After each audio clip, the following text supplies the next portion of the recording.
បាទជំរាបសួរបងប្អូនថ្ងៃនេះយើងនិយាយពីផលប្រយោជន៍នៃការចិញ្ចឹមគោម្ដងបងប្អូនបាទផលប្រយោជន៍នៃការចិញ្ចឹមគោយើងទទួលបាន4ចំណុចបងប្អូនអញ្ចឹងខ្ញុំសូមលើកឡើងតែម្ដងទី1ផ្នែកវាជួយផ្នែកសេដ្ឋកិច្ចនិងចំណូលគ្រួសារ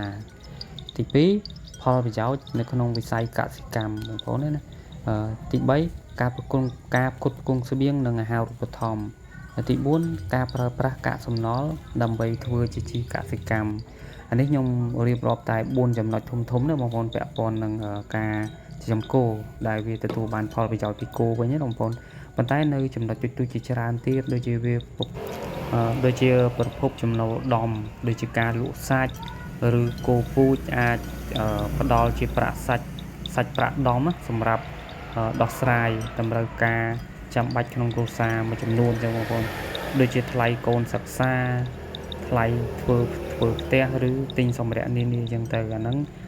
ផលប្រយោជន៍ពីការចិញ្ចឹមគោអញ្ចឹងបងប្អូនជួយបង្កើនទ្រព្យសម្បត្តិដូចជាការសន្សំប្រាក់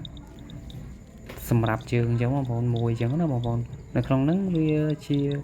ជាធម្មតាសូម្បីតែលិមួកវាក៏យើងអាចសន្សំ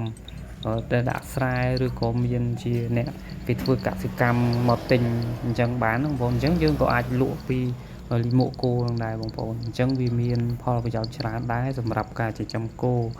ហើយវាមានចំណុចជាច្រើនទៀតប៉ុន្តែគ្រាន់តែថាខ្ញុំលើកតែប្រហែលចំណុចដើម្បីឲ្យបកស្រាយជូនបងប្អូនអញ្ចឹងណា